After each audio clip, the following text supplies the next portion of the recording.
தமிழ் உள்ளங்கள் அனைவருக்கும் இனிய வணக்கம். இது உங்கள் Tamil store channel. Paramedical degree courses. Sir, paramedical வந்து பார்த்தீங்கன்னா, இது வந்து இவங்க தான் படிக்கணும், இவங்க தான் படிக்கணும் அப்படின்னு கிடையாது. +2 முடித்த சயன்ஸ் குரூப் எடுத்த எந்த மாணவருமே பாராமெடிக்கல் டிகிரி கோர்சஸ் படிக்கலாம்.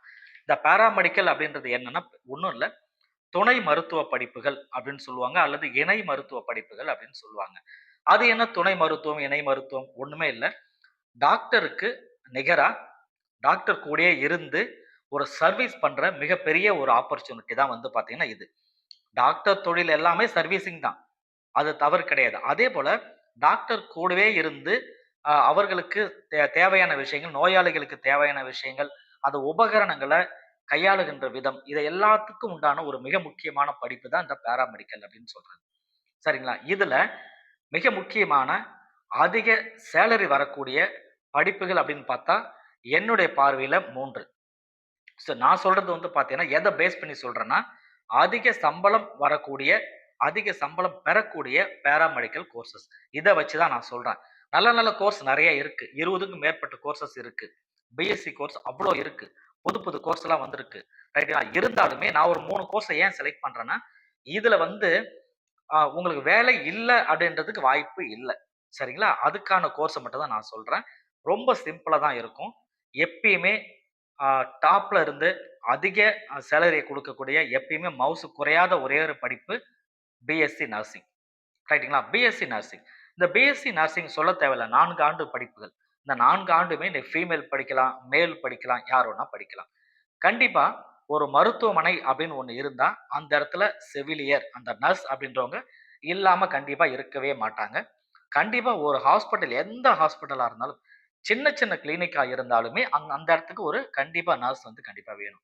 அப்போ நர்சிங் முடிச்சுட்டு, நீங்க வேலை இல்லாம இருக்கிறீங்கன்னா, நீங்க அதற்குண்டான முயற்சிகள சுத்தமா எடுக்காம வீட்லயே இருந்தா போதும்ன்னு நெனச்சுட்டீங்கன்னு அர்த்தம்.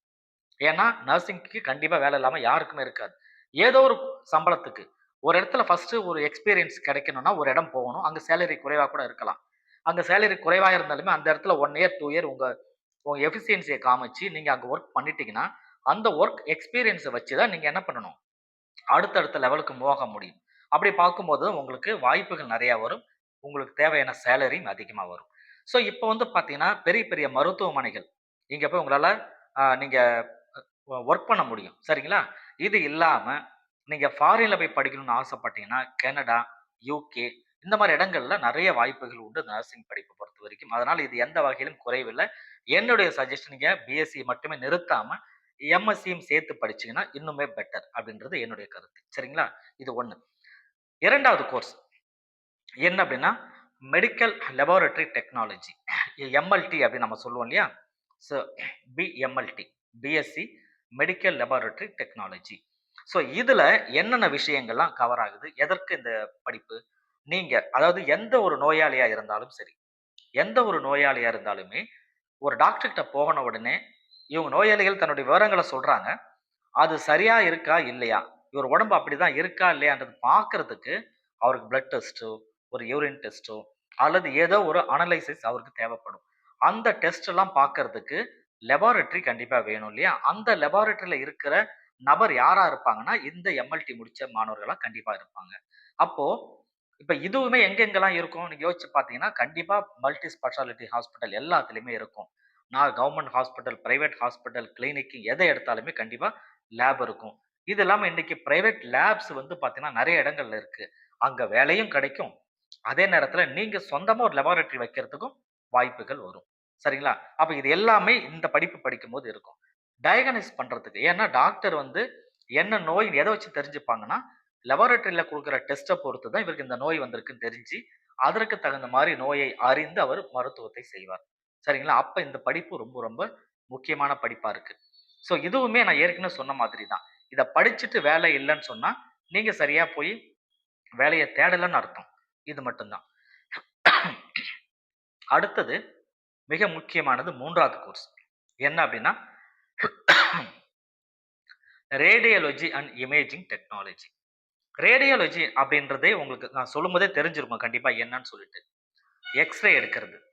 ரைட்டுங்களா? X-ray, CT scan, MRI scan இந்த மாரி விஷயங்கள் பண்றது, அல்ட்ரா சவுண்ட் டெஸ்ட் பண்றது. இந்த மாரி இதுவுமே லேபரட்டரியில தான் இருக்கும். பட் இதுக்கு தனி படிப்பு. அந்த பிளட் டெஸ்ட் பண்றவங்க, யூரின் டெஸ்ட் பண்றவங்க இத பண்ண முடியாது. ஏன்னா, இவங்க இந்த இன்ஸ்ட்ருமென்ட்ட எப்படி உபயோகிக்கிறது, எப்படி ஆப்பரேட் பண்றதுன்னு தெரிஞ்சுட்டு, அதுல ஒரு நோயாளிக்கு எப்படி இத அப்ரோச் பண்ணி எந்த மாரிலாம் செய்யணும்ன்றத படிச்சுட்டு வந்திருப்பாங்க. சரிங்களா? அதனால இவங்களுக்கு தேவையான படிப்புகள் இது. ஸோ இதுலயுமே வந்து பார்த்தீங்கன்னா, ஏற்கனவே சொன்ன மாரி தான் எல்லா ஹாஸ்பிட்டல்லயுமே தேவைப்படும். மல்டி ஸ்பெஷாலிட்டி ஹாஸ்பிட்டல்ல தேவைப்படும். இது இல்லாம வந்து பார்த்தீங்கன்னா, நீங்க அ ஒரு பெரிய பெரிய ஸ்கேன் சென்டர் தனியா இருக்குல்ல, அந்த ஸ்கேன் சென்டர் வேலையும் கிடைக்கும். நீங்க நல்லா பண்ணியிருந்தா, நீங்க ஒரு ஸ்கேன் சென்டரேவும் வைக்க முடியும். ஸோ ஸ்கேன் அப்படின்றது இந்த இடத்துல அல்ட்ரா சவுண்டுன்னு எடுத்தீங்கன்னா, எவ்வளோ ஸ்கேன்ஸ் இருக்கு. உங்களுக்கு கண்டிப்பா தெரியாதது கிடையாது. அவ்வளோ ஸ்கேன் இருக்கு இல்லையா? எல்லா ஸ்கேனுமே இதுல இருந்து கவர் ஆயிடும். அல்ட்ரா சவுண்ட் அப்படி எடுத்தீங்கன்னா. அங்கேயே நீங்க அ எ எக்ஸ்ரே இது நீங்க வந்து எக்ஸ்ரே எடுக்கிறதுக்கு, எம்ஆர்ஐ எடுக்கிறதுக்கு, இதெல்லாம் வந்து கொஞ்சம் இன்வெஸ்ட் பண்ணி இன்ஸ்ட்ருமெண்ட்ட வாங்கி வச்சோம்னா, நல்ல ஒரு ஏர்னிங்ன்றது நிச்சயமா கிடைக்கும். சரிங்களா? அப்போ நீங்க படிக்கிற விதங்கள் ஒண்ணு இருக்கு. நீங்க என்ன கோர்ஸ் சூஸ் பண்றீங்கன்னு ஒண்ணு இருக்கு. இதெல்லாம் பார்த்து, அதற்கு தகுந்த மாரி எப்படி படிச்சா, எந்த மாரி இடத்துக்கு போனா, எந்த மாரி தொழில செஞ்சா நாம சம்பாரிக்க முடியும். அல்டிமேட்டா எல்லாருக்குமே வந்து நாம அதிகமான சம்பளத்த சம்பாரிக்கணும். அதிகமான ஊதியம் நமக்கு வேணும். இதுக்காக தான் எல்லாருமே படிக்கிறோம். ரைட்டுங்களா? நம்ம சர்வீஸ் மைண்டட் தான். சர்வீஸும் வேணும். அதே நேரத்தில நம்மை பாதுகாக்க சம்பளமும் வேணும். அப்ப இது 2மே கரெக்ட்டா இருக்கணும்னா, இந்த மாரி இந்த மாரி விவரங்கள் எடுத்து வச்சு படிக்கும்பொழுது, நல்ல ஒரு தொழில் வாய்ப்பு இதுல உங்களுக்கு கிடைக்கும். ஸோ அதனால தான் ஹை சேலரி டிமாண்ட் கோர்ஸ் அப்படின்னு நான் சொல்றேன். சார் அப்ப வேற எதுவுமே இல்லையா? பிபிடி நல்ல கோர்ஸ் தான். அதேபோல வந்து பார்த்தீங்கன்னா, ஆக்குபேஷனல் தெரப்பி. ஸோ அதுவுமே நல்ல கோர்ஸ் இருக்கு. தென் அதேபோல இன்னொன்னு வந்து ஆ ஆப்பரேஷன் தியேட்டர் டெக்னாலஜி இருக்கு இல்லையா? அதுவுமே நல்ல கோர்ஸ் தான். ஸோ நெறையவே இருக்கு. பட் எதுவுமே இந்த ஃபர்ஸ்ட் சொன்ன 3 விட சேலரின்னு பார்க்கும்போது என்னுடைய பாயிண்ட் ஆஃப் வியூல கொஞ்சம் குறைவா இருக்கிறது வாய்ப்பு இருக்கு. அதனால சொன்னேன். இது எல்லாமே தனித்தனியா நீங்க வேற மாரி படிச்சாகணும். பட் இதுல ஓரளவு படிச்சாவே நமக்கு சம்பளமானது வரும். அப்படின்றதுக்காக தான் நான் இத எடுத்து சொன்னது உங்களுக்கு. நான் சொன்ன விவரங்கள் உங்களுக்கு புரிஞ்சிருக்கும்னு நெனைக்கிறேன். அப்படி புரிஞ்சதுன்னா தவறாம இந்த வீடியோக்கு லைக் குடுத்துக்குங்க. மிக முக்கியமானது, மிக முக்கியமான இந்த வீடியோல சொல்றது என்ன அப்படின்னு பார்த்தீங்கன்னா, நீங்க ஒரு பாராமெடிக்கல் கோர்ஸ நீங்க செலக்ட் பண்றீங்க அப்படின்னு சொன்னா, பாராமெடிக்கல் கோர்ஸ செலக்ட் பண்றீங்கன்னா, ஃபர்ஸ்ட் நீங்க தெரிஞ்சுக்க வேண்டியது காலேஜ். எந்த காலேஜ்ல படிக்கிறீங்கன்னு தெரிஞ்சுக்கணும்.